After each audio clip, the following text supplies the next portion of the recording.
We all know people who feel like the reaction to this pandemic is totally over the top. Those people are ignoring the orders to stay home, to stay isolated. And we also know people who are freaking out. They're afraid to open their door. They're wearing ski goggles and snow pants to the grocery store. To understand what's behind both of these reactions is psychology professor Steve Joordens from the University of Toronto. Good morning to you.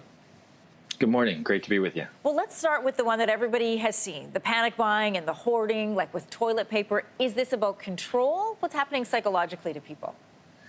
Yeah, it is about control. When you feel very anxious, that system that you feel is what we sometimes call our fight or flight system. It really reacts to threat and wants us to do something about it. So it really comes with an imperative that kind of tells us to do something. And when we can't think of any way to directly confront the threat, then often preparing is our best course of action. And so, early on, I think it just started with some preparation, then one viral video out of Australia about toilet paper, and that can make everybody kind of follow the lead and turn it into, mass silliness of a sort. What about the other extreme? People who are underreacting. Is this a denial attempt, or is it also about control?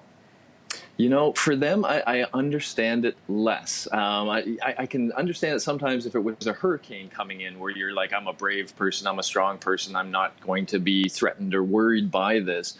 But in this case, by actually doing that, going out, it's like you're making the hurricane bigger. And so that's why, for most part, it doesn't make a whole lot of sense to me. I don't understand why people don't get the notion that the best way for us to help our healthcare workers and the people in threat in our neighborhood is to stay home and stop having contact with each other. Which, by the way, I would like to just say, we want to physically distance, not socially distance. We want to actually become socially closer, but physically further apart. Yeah, that's a good way to remember that. A lot of Canadians are feeling cut off from other people because of physical distancing, and we're in this strange holding pattern. We don't know how long this is going to last. So what happens to us psychologically when we get cut off from our daily routines? Yeah, so there's sort of two angles to that, the routines and the people, and they go hand in hand. In a normal workday, we have a set of things that we do in a certain order, and that kind of punctuates our day and moves us through it nicely. We also interact with other people, people who remind us of who we are professionally, how they feel about us, etc. And when suddenly we lack the structure and lack the human contact, we can feel very adrift, even to the point sometimes of kind of feeling like we've lost part of ourselves, that professional part of ourselves, and we have to find some new way of being, and that can be challenging. So how do we find calm in this panicked state of mind, in all of this? What tips do you have for us?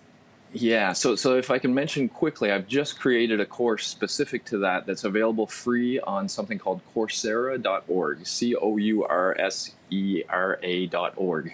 So if you do that in COVID, you'll find a full course I've created for that. But essentially, there's two approaches. There's a direct approach, and there's a sort of distraction approach. The distraction approach is easiest to describe. Basically, think of the effect various stimuli have on you, like the news, for example. The news gives you information, but it actually tells your brain constantly you're under threat, you're under threat. And so when we finish watching the news, we're anxious quite often. And so we want to budget the news. We want to watch as little as we can to get the information we need. And then if we can, we would like to follow that, a sort of palate cleanser, with something that's maybe lighthearted, just for laughs, for example, the little things that can make us laugh and bring our mind somewhere else so that we don't carry that anxious feeling away from the news with us. There's also a much more direct way. Again, I'll describe it in the course, but you can actually learn to relax through guided relaxation, and that's the direct way to actually take control of your anxiety system. So that's something I think people should be learning. Steve Joordens from the University of Toronto, thanks for guiding us through that today. Thank you. Thanks for watching. If you like this, be sure to subscribe here. And you can check out more Your Morning videos right here.